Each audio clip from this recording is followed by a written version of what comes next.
Hello and welcome to the Bearded Mystic podcast, and I'm your host Rahul N. Singh. Thank you for taking out the time today to either watch or listen to this podcast episode. If you're really interested in supporting the Bearded Mystic podcast and you've found great benefit in listening or watching these episodes, then please do support this podcast on Patreon, where you can get ad-free and bonus episodes along with other benefits depending on the tier that you select. Your support means everything, and it really does help the podcast keep running efficiently and smoothly, and also widens the audience that this message can reach to. If you would like to know more about it, the details are in the show notes and video description below. On Saturdays at 11 a.m. Eastern Standard Time, there is a free virtual meditation session along with discussion and Q&A. If you're interested in meditating with us as a community, then you can find out the details in the show notes and video description below. Please do like, comment, and subscribe if you're watching this on YouTube. And if you're listening to this on your favorite podcast streaming app, then please do give this podcast a 5-star rating. It helps the podcast get up in the charts and allows the algorithm to bring this podcast to new listeners. And also do review the podcast if you can, and make sure you do follow or subscribe to keep getting future episodes. Today we will be continuing on with the series called Wisdom of the Mystics. And as you know, in the last episode last month, we looked at the teachings of Tukaram Ji, and today we'll be moving on to another bhakti poet who is called Vemana Ji. We'll look at a few of his quotes. He kind of did shlokas, he kind of did poetry. So we're going to look into those, explore them together, explore the ideas that he sets, and why it's incredible how even in devotion there is this aspect of understanding the underlying reality and understanding that the metaphor or the persona is there just to help us rather than actually be a hindrance to the path, which can be seen in bhakti. So this is a way where we discover bhakti in a new manner, in a way where, not a new manner, but in a way where it can be correctly understood and not misguided, because bhakti is one thing that can be misguided. It can be misused, it can be abused even, because a lot of people may say, just surrender. And if you notice from all the mystics that we've looked at, even though surrender may play a part, but if we understand clearly that it's important to have a basic understanding of the spiritual path beforehand. So this is very important. The first quote is, "Know the mind is the universal cause. By viewing and meditating on this, a man shall himself become spirit, wherever he dwelleth all his days. Know well the truth of this vema." Vemana Ji used to call himself Vema. His first line is, "Know that the mind is a universal cause." It's interesting because if you think about it, everything we perceive is processed by the mind. So all the senses, whatever it projects and then whatever it receives back, all of that is conceived by the mind. It's the mind, with the aid of the intellect, that processes that information. If we have a dull intellect, we end up not understanding reality as it is or what's being shown. If we have a sharp intellect, we'll be able to know that everything that is being seen is ultimately unreal, but it has a relative existence, a relative truth to it, and that's why it needs to be taken with some level of seriousness. But that seriousness is with a grain of salt. This mind is what determines everything, even our feelings. So even if we're feeling down, that can have an impact on what our senses project back to us. If we feel happy, think about it. When you're elated, how you feel, how you see the world, it's a lot brighter, it's a lot more joyful, it's amazing. And then when you're feeling sad, even people who are happy are annoying to you. And if you're happy, then if people are sad, you're like, what are you sad for? There's only one life. Enjoy your life. Be merry. And that can be the perception we have. So the mind is everything. And that's why it's a universal cause. It's with the mind we're able to transcend even to higher truths. And if you want to transcend to higher truths, it's the mind that we have to utilize. It's the mind that we have to also transcend. So we have to use the mind to go beyond the mind. Then he says, by viewing and meditating on this. Once we know that this is the universal cause, I'll take a step back and say, if you look at analytical idealism that Bernardo Kastrup talks about, he kind of talks about that one mind, that cosmic mind or consciousness, and that we all are emanating from that one mind. Basically, that one mind is what we are. If we understand that to be true, then intuitively we know that it's our awareness that is the universal cause. So know that the mind is the universal cause. So in this level, we can understand that it's awareness that is the universal cause. And that's why he says, by viewing and meditating on this. So actually analyze it. Have a look. What happens when you're having a thought, when you're having an emotion? Where's it arising from? Inquire into every thought, every emotion, every sensation. Once you're able to do this, you'll see what the mind is and how everything stems from this. Even your enlightenment, even your shackles, even your bondage, even your freedom is all within the mind. And that's why in the Gurbani, Guru Nanak Dev Ji says, Manjeet Jagjeet. If you win the mind, you win the whole world, you win the whole universe. So he says, by viewing and meditating on this, don't necessarily just believe him, actually view it for yourself and meditate upon it. So it's indirectly, once you start observing your mind, you naturally go into a meditation. It's not something you have to force upon yourself. And that's a unique aspect to it. So he says, by viewing and meditate on this, a man shall himself become spirit. What does that man realize? Well, I am that awareness of the mind. Whatever the mind is feeling, thinking, speculating, experiencing, I am the awareness behind that. That's what he means by a man shall himself become spirit. And obviously, when he says man here or himself, he's talking about people in general, not just men, but males and females. And if he does that throughout the episode in his quotes, that's what he means. And if I accidentally say it as well, just understand that I'm on about people in general, I'm on about human beings. This was translated many years ago, so do forgive us on that behalf. So he says, a man shall himself become spirit, so he will become awareness himself, wherever he dwelleth all his days. This awareness doesn't disappear. We know this from our Bhagavad Gita sessions, where we know that awareness does not disappear. Awareness remains. If you attend our Saturday meditation classes, even there, we explore this together, and we know that this awareness is with us 24/7. It doesn't disappear, it doesn't dissipate, it doesn't dissolve away. It's not like fog that clears away, it's always there. This awareness is constantly within us, and we are constantly aware of that awareness. And he says, know well the truth of this Vemana. So he's telling himself, he's telling us, obviously, as seekers, know this to be the truth, that you are the awareness, and this awareness dwells forever. This will last till the end of days, so we don't have to worry about death.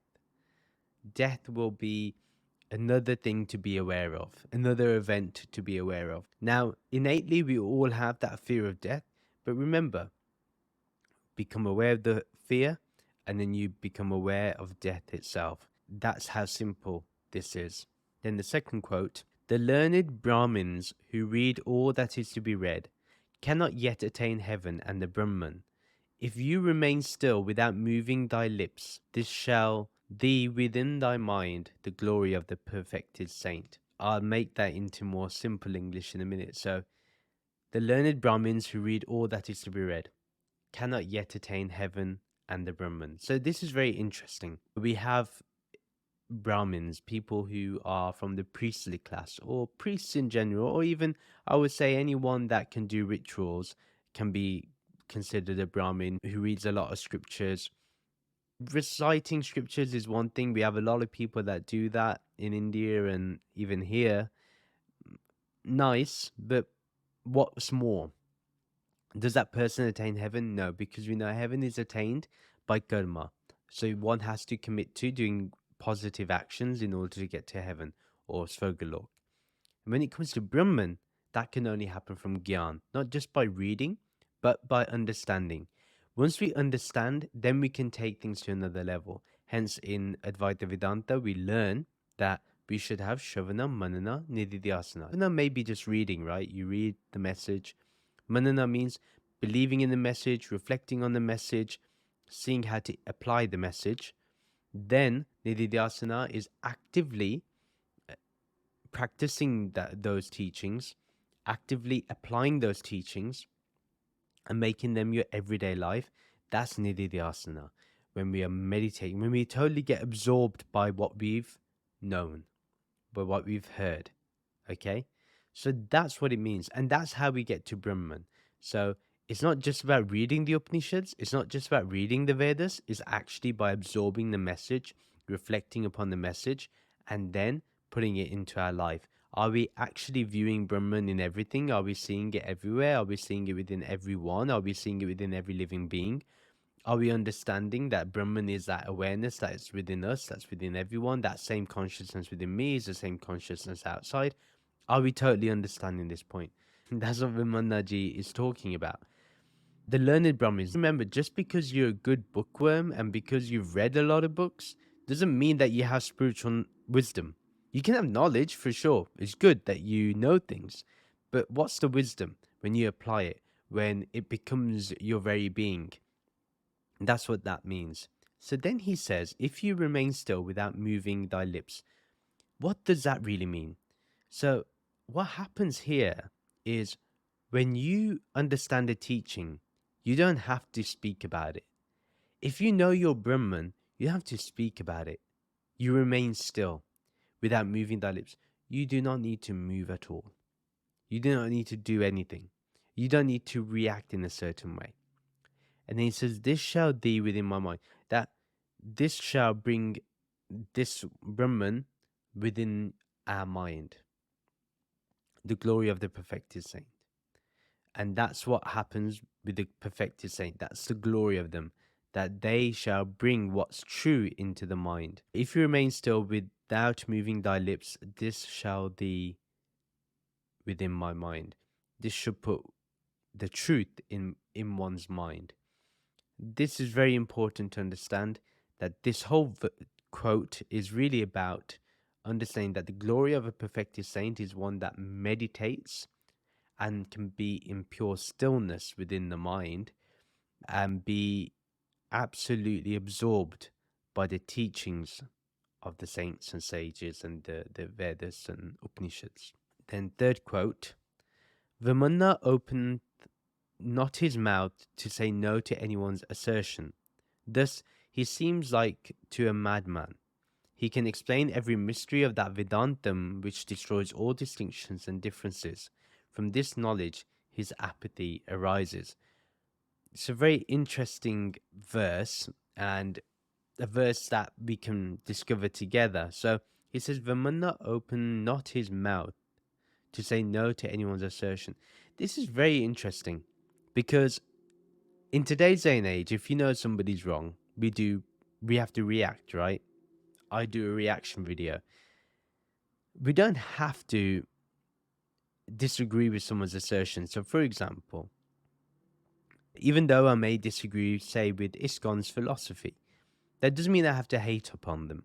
That doesn't mean that I have to force my opinion on them. I can suggest my opinion, I can educate, but I can't force someone to change. I can't say, no, you're absolutely wrong and you've got to believe in what I believe in. Advaita is the absolute truth. If I do that, then we're making a mockery out of our dharma. That is not what dharma is about. And the power of dharma is not to convince, but to convey. And that conveying is what gives you the insight into the truth. And that's the power of it, is that even though it doesn't touch you, it pervades everything. And that's the power of Vedanta, as you would say. And then he says, thus he seems like to a madman. Obviously, it's crazy. If somebody is wrong, you obviously would assert that they are wrong. But Vemana Ji is not interested in that. And he would rather be like a madman. He would rather look silly, crazy. And these are very direct words. In fact, another way of looking at this is, although he may not open his mouth, but his life is speaking. So his life may be asserting how people are wrong. So for example, when somebody says that accuses me or anyone who's an Advaitin, and they say that, oh, you're a Mayavadi because you believe in that one Nirgun Brahman. Cool. But who's living in oneness? The one that says you're open to having your philosophy and that's fine? Or is it you that's saying whoever believes in this is not going to achieve anything spiritually? I find that in every philosophy, you will achieve something spiritually. That's guaranteed. But that doesn't mean that everyone has to believe your philosophy. Nobody has to believe me either.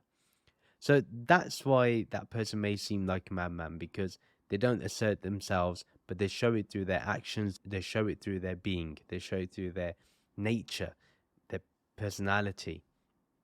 And he says he can explain every mystery of that Vedantam, which destroys all distinctions and differences.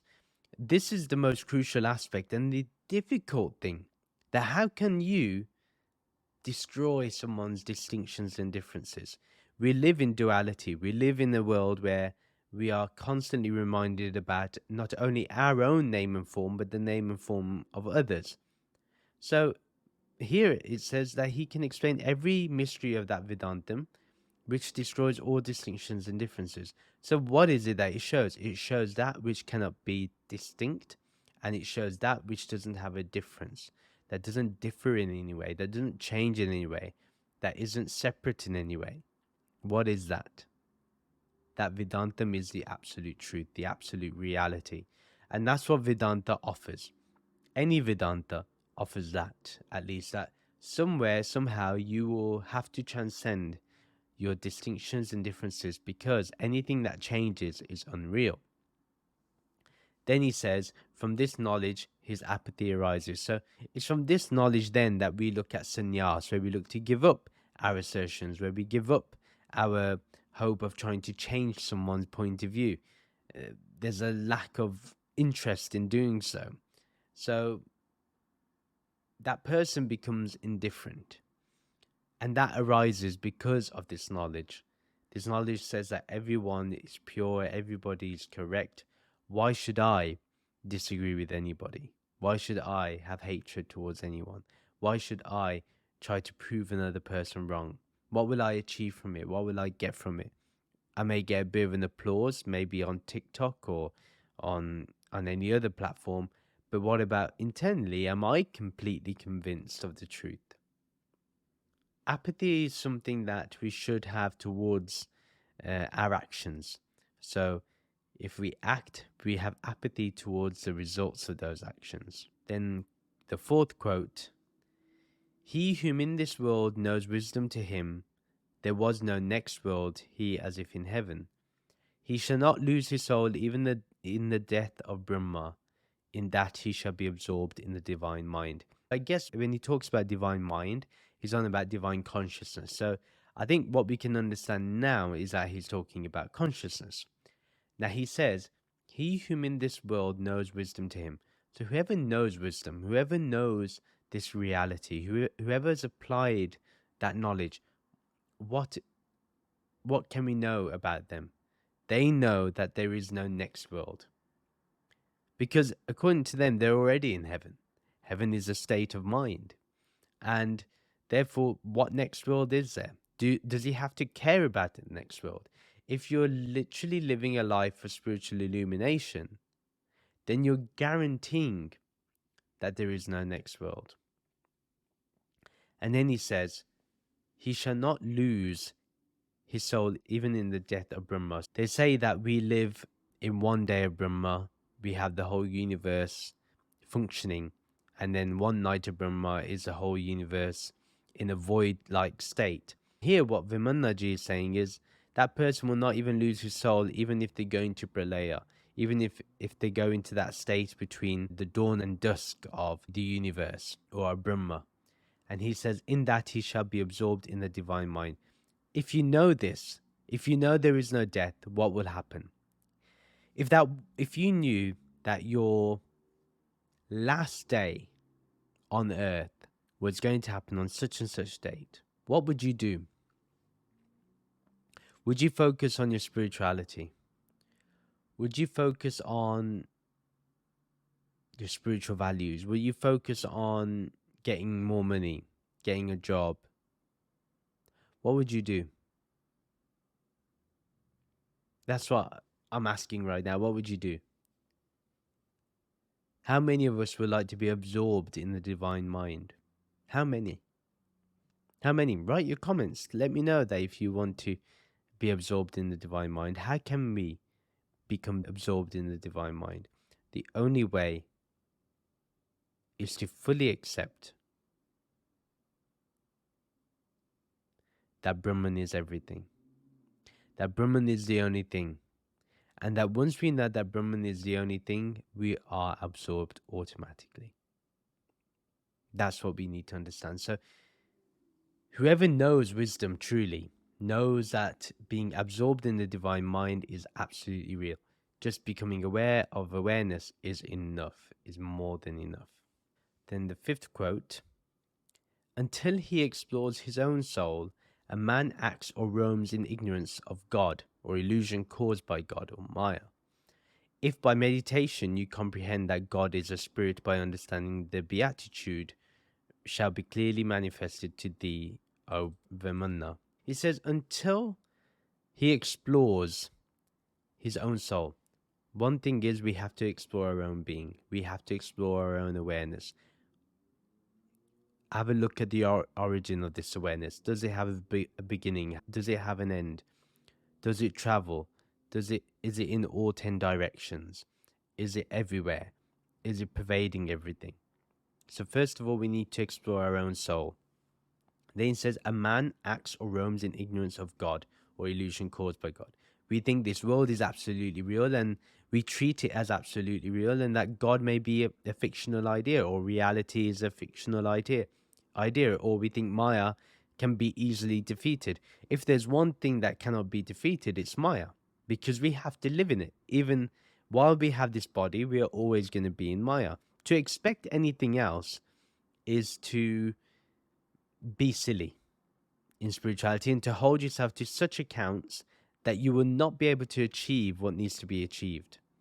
So we need to understand that we act in the ignorance of God when we are not looking at our own soul, meaning we're not looking at our own Atma and seeing where the Atma originates. What is the Atma? What is its properties?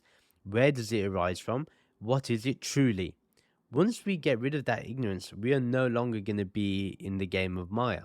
And we don't necessarily have to be in the body, but most likely we will remain in the body. So then he says, if by meditation you comprehend that God is a spirit. This is a very important, interesting line. And he says, by understanding the beatitude, or the supreme blessedness, or the ecstasy, shall be clearly manifested to you, O Vemana. So through meditation, if we can understand that this formless is an awareness, that it has no body and name, no name and form, then we will understand the blessings that we are receiving. We will know of the ecstasy that we are receiving. We will know about the joy that we are experiencing. It'll be clearly manifested to us. We will clearly be able to be in bliss. You know, a lot of people think that bliss will come from an event. Bliss comes from your own sacredness. It doesn't arise from somebody. It doesn't arise from some other being or some other place. It arises right from your very heart. So that's why Vemana Ji is very right, that this blessing, this ecstasy, this bliss, this grace, it'll be manifested to you once you understand that this God is not a person to worship, not a being to worship, but is your very own self. And it's your own self that you must worship. It's your own self that you must investigate and be within. The sixth quote: though he searches, he cannot see the teacher of wisdom, or Vedanta, the Vedanta teacher. There is none in the world who can discover truth. Even he be found, he will not look to any other object. This is very interesting. And again, it's cryptic, but it says everything. So whatever you need to hear, it is saying. Whatever needs to be told is being told. So it says, though he searches, he cannot see the teacher of wisdom. If our mind is not ready for the truth, we will carry on searching, but we will never find the teacher of Vedanta. It's interesting because most of us, first of all, are born into our religions or spiritual organizations. And we find it very difficult to leave those places because they have formulated a strong hold within our own lives. So even if we came across a teacher of wisdom, how would we approach them? How would we see them? How would we understand that that is the teacher we're looking for? So it says, though he searches, he cannot see the teacher of wisdom. Because one is blind, one is in Maya, one is not ready for that truth. For example, I don't talk about all this that I talk about in the podcast to people in general. If I said to somebody, you are awareness, I would be like Vemana Ji mentioned, the madman. I don't need to mention those things. It's by your own life and your own experience when you recognize that somebody's ready for this truth. Somebody wants to hear it. Somebody wants to know it. Though he searches, he cannot see the teacher of wisdom, of Vedanta. This is very true. Not many people are ready for Vedanta. Not many people really want to really understand Vedanta, really get it, really absorb themselves in it, really implement the messages. Not truly. It takes a lot of work, a lot of dedication. Imagine you have to understand the scriptures. You have to do a lot of reading. You have to read about the life of saints and mystics. All of this requires time. Even though now we cannot have the ability to, the internet has changed everything for us. The internet has allowed us to listen to podcasts, watch YouTube videos, watch TikTok videos, Instagram reels, read articles. With the Kindle, we have all of the spiritual books in our hands. There is limitless opportunities to read Vedanta. But to understand it, we need a teacher. To understand the search needs to end, we need a teacher. So he says, there is none in the world who can discover truth. Even he be found, he will not look to any other object. Now, this is a very deep line and very easy to misunderstand. It has to be intuitively understood here. So he says, there is none in the world who can discover truth. The moment you say you've discovered truth or I've discovered truth, who is this I? The body? The mind? Who? The Jeev? Is it the separate entity that understands the truth? So I still entertain duality, that there's a truth and there's a me? And that's why Vemana Ji says in the next line, even he be found, he will not look to any other object. Even if he finds the truth, what is there left? You just get absorbed in that awareness. You enter samadhi. You enter that state of pure knowledge, of pure being. That's what Vemana Ji is talking about. So the teacher of wisdom doesn't teach you an object, teaches who you truly are, your very own self. That's what the teacher invests in you. That's what the teacher teaches you. That's what the teacher guides you towards. And then the seventh quote, which will be the end of today's episode. When God ordered the world to proceed by means of death and birth, the name of teacher is attached to him. False is the teacher who knoweth not that his own death is certain. It's an interesting one to say, and you'll think, well, it must be obvious that a teacher must know that they're going to die. Well, we'll discover this in a minute together. But first he says, when God ordered the world to proceed by means of death and birth, obviously here he's saying that the cause of everything is Ishvara, and Ishvara ordered the world to proceed by means of death and birth. Basically, to maintain life, there has to be birth and death. And he says, When God ordered the world to proceed by means of death and birth, the name of teacher is attached to him. So who's the real teacher? God. The truth, reality. That's our teacher. The true master, the true teacher is always going to be the highest. So whether you call that highest Brahman or God, that's up to you. But Brahman will be the highest. And therefore, that name is what will resonate towards us. And we become attached to that one. Then he says, and which is the most important line here, that false is the teacher who knoweth not that his own death is certain. Now, why is this important? First of all, Brahman will not die, so therefore the true teacher never dies. And the true teacher, even if they have a limitation in terms of a body, will always openly declare to you, openly, that they are going to die one day. But it's interesting because a lot of people live, especially gurus as well, that they're not going to die tomorrow. They think, oh yeah, I will live on. I will survive. They will amass so much wealth. But they don't understand that their death is imminent. It's on the way. It's certain. Whoever is born is going to die.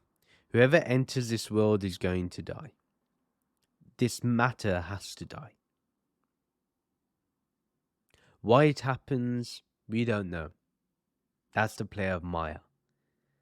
But we know for sure death is certain. If there's a fact of life that we cannot change, it's death. Upload your so-called consciousness into the cloud. It will never remain your consciousness. It is only the consciousness. And consciousness is vast, endless, and deathless. It's eternal. So what Vemana Ji is saying here is that, yes, we live in a world of birth and death. Our true teacher is God itself, is Ishvara itself, is Brahman itself. But whoever says to you that there is no death for them and they are living in this form, they are lying to you, they are untrue, and we must stay away from such people. And that is the end of today's episode on Vemana Ji. Let me know your thoughts on what you thought about Vemana Ji. Did you enjoy his teachings? Did you enjoy what he had to say? Is there anything you disagreed with or want more clarity about? Let me know, and I will look to answer those questions very soon. And that is now the end of the episode. Thank you very much for listening. If you liked what you heard and liked what you watched, please do share this podcast with your friends and family who may enjoy this content. Do follow me on social media to keep getting updates. Join the Bearded Mystic Podcast WhatsApp community group to continue the podcast discussion. Details are in the show notes and video description below. If you would like to support the Bearded Mystic Podcast, as we discussed earlier, do check out the podcast Patreon page. Your support means everything, and it helps this podcast keep running. Details are in the show notes and video description below. Please do rate this podcast 5 stars and do give a review either on your favorite podcast streaming app or on our website. Details are in the show notes and video description below. Please do like and comment on this video and subscribe to this YouTube channel. Do follow or subscribe to this podcast on your favorite podcast streaming app. Thank you very much for listening to this episode. Let's end with the Shanti mantra and the Soham mantra. Soham, Soham, I am that, I am that. Om Shanti, Shanti, Shanti. Om Peace, Peace, Peace. Namaste.